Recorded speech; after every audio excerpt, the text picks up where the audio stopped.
Enquanto Vladimir Putin hoje, 4 de maio, declarava que está disposto a um acordo para encerrar a guerra da Rússia contra a Ucrânia e que está pronto para assinar um acordo com Vladimir Zelensky.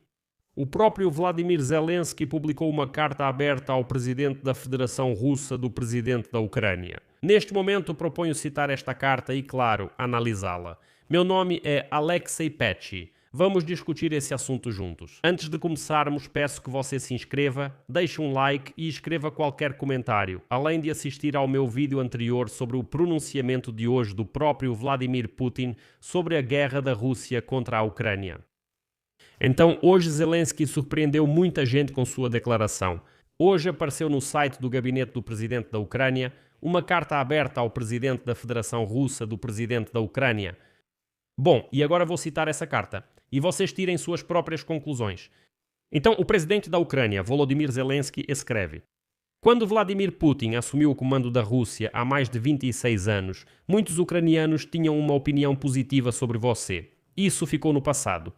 Agora, a grande maioria dos ucranianos vê de forma positiva o fato de que nossos drones de longo alcance visitaram a abertura do seu fórum em São Petersburgo, percorrendo uma distância de mais de 1000 quilómetros.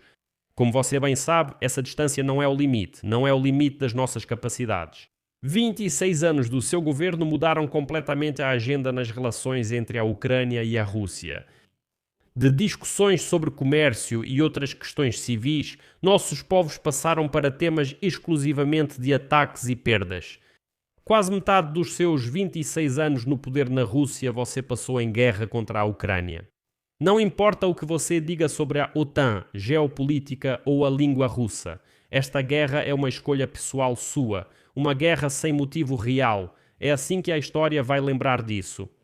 Esse tempo poderia ter sido completamente diferente. Muitas vezes ouvimos que a guerra lhe convém. Claro, não quando se trata da segurança da sua residência em Valdai ou do desfile em Moscou. Sua própria vida é valiosa para você. Mas agora todos nós vemos que isso finalmente está deixando de agradar aos russos, que a guerra traz cada vez mais desvantagens, mais consequências negativas para a Rússia. Eles não gostam dos nossos drones e mísseis. Eles não gostam da falta de gasolina e do aumento constante dos preços. Eles não gostam das proibições constantes. Eles não gostam da sua intenção de organizar uma segunda onda de mobilização para expandir a guerra para outra direção na Ucrânia ou direcioná-la contra outros países vizinhos da Rússia. Eles não gostam que não se vê fim para a sua guerra. Sim, você ainda pode obrigar os russos a viverem assim, mas seus recursos estão diminuindo significativamente. Você não terá dinheiro nem força política suficientes para continuar comprando a lealdade dos russos, como fez durante 26 anos. Faremos tudo para que o mundo cuide disso.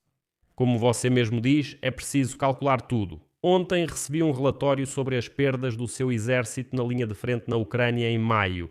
Isso novamente são mais de 30 mil russos mortos e gravemente feridos. Mantemos exatamente esse número todos os meses. Para todas as suas perdas, há confirmação em vídeo, não é uma afirmação sem provas. Sabemos que entre suas perdas na linha de frente, 63% são mortos e apenas 37% são feridos. No século XXI, exércitos não podem mais buscar esse equilíbrio. No futuro, o número de mortos vai crescer. Não é que nós, na Ucrânia, nos preocupemos com os russos depois de tudo o que a sua guerra trouxe para a Ucrânia, mas eu me preocupo com os ucranianos. Estamos perdendo o nosso povo e cada uma de nossas perdas nos dói. E mesmo quando o nível de perdas das forças ucranianas é de 1 para 5 ou 1 para 6 em comparação com as perdas russas, isso ainda é muito importante. Vale destacar que vocês já adiam regularmente, a cada poucos meses, os prazos para capturar nossas regiões, especialmente a região de Donetsk. Vocês não vão conquistar esse território este ano, mas nós, na Ucrânia, não queremos uma guerra constante. Sabemos muito bem que sem guerra é incomparavelmente melhor. Queremos alcançar isso. Tenho certeza de que a maioria dos russos responderia positivamente a isso. E vocês sabem.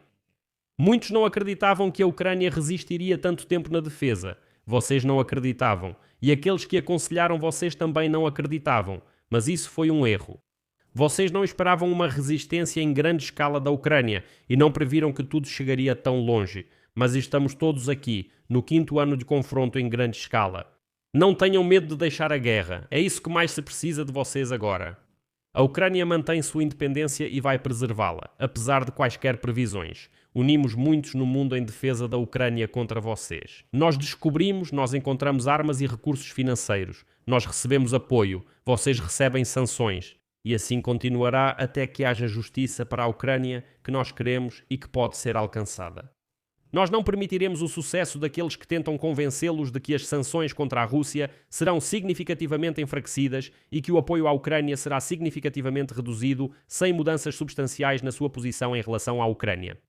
O exemplo de Viktor Orbán demonstra o fim vergonhoso daqueles que escolhem ajudar a Rússia na guerra contra nós.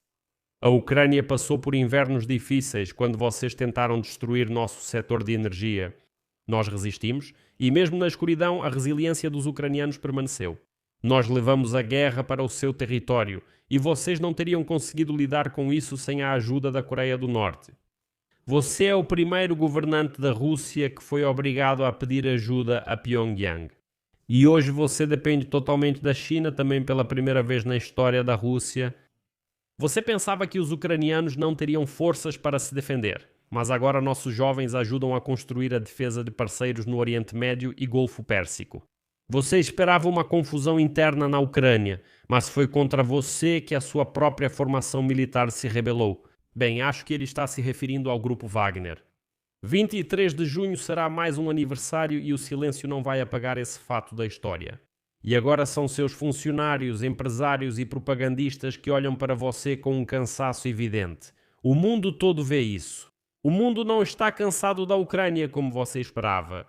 Mas até mesmo aqueles no mundo globalizado que ajudam vocês a contornar as sanções e manter sua economia funcionando já estão cansados da Rússia.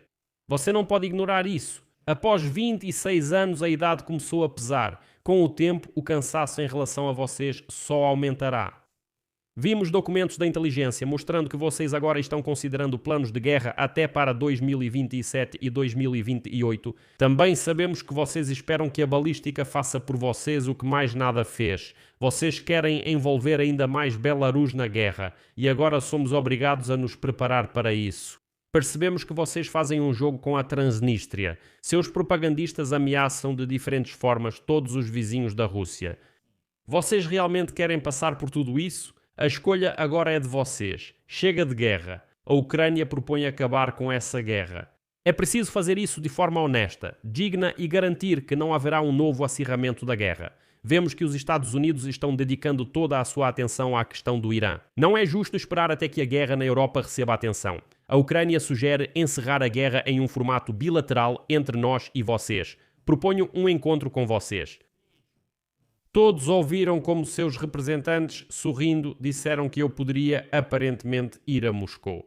Após 26 anos, um líder ucraniano não tem nada a fazer em sua capital, assim como um líder russo não tem nada a fazer em Kiev. Existem países que tradicionalmente recebem líderes para resolver questões de guerra e paz. Suíça, Turquia, países do mundo árabe. Muitos podem e querem sediar esse encontro. São justamente os líderes que decidem as questões-chave. Sempre foi assim. Eu proponho definir o local do encontro. Ouvimos dizer que prometeram a você no Alasca a solução de algumas questões relacionadas à Ucrânia e à Europa. Mas você vê que as questões ucranianas e europeias não são resolvidas em Anchorage. Outros participantes específicos podem se juntar ao canal bilateral que começou. Como a guerra continua na Europa e nós, na Ucrânia, precisamos de garantias de segurança. E vocês também querem garantias de segurança para si mesmos? Parece lógico a participação daqueles que realmente podem atuar como garantidores. Acreditamos ser necessária a participação da Europa e de quem pode influenciar a situação. Acreditamos que os Estados Unidos devem estar no processo, e isso é algo que pode definir a configuração de uma nova arquitetura de segurança em nossa parte do mundo. Já tivemos experiência com muitos tratados com a Rússia e com os acordos de Minsk que não funcionaram. Por isso, antes de tudo, precisamos encontrar nossas respostas bilaterais para as questões que existem. E não devemos nos esconder de questões difíceis atrás de algumas formulações, grupos técnicos ou perder tempo com diplomacia de vai e vem. Com a guerra, vocês se separaram definitivamente, ampliando a distância entre Ucrânia e Rússia. Agora, a linha de frente é o ponto de partida da diplomacia. A Ucrânia está pronta para declarar um cessar-fogo total enquanto durarem as negociações. E essa é uma prática padrão, confirmada agora também pelas circunstâncias em torno do Irã. A tentativa de estabelecer um verdadeiro silêncio é o melhor começo para começar a conversar uns com os outros.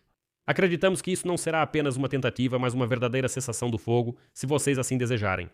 Vocês sabem que os Estados Unidos podem garantir o monitoramento do cessar-fogo na principal linha de cessar-fogo. A Ucrânia está pronta para a troca de prisioneiros de guerra pelo princípio de todos por todos. Isso pode ser um bom prelúdio para o fim da guerra. Devem ser tomadas medidas sérias para o retorno dos civis e das crianças que foram levados durante a guerra. É preciso definir como será o futuro para todas as gerações seguintes de ucranianos e russos. Se você não concluir que é hora de acabar com esta guerra, a Ucrânia seguirá lutando por sua existência. Nós teremos aqueles que nos apoiarão, mas vocês também terão que lutar muito mais pela sua existência. Não pela Rússia, mas pela sua existência pessoal. E isso não é uma ameaça minha ou da Ucrânia. São fatos da história russa que vocês conhecem bem. Quando a Rússia se cansa, acontecem mudanças. Nós podemos contribuir para esse desgaste. Vocês podem parar sua guerra. Memória eterna a todos cujas vidas foram tiradas por esta guerra. Glória à Ucrânia.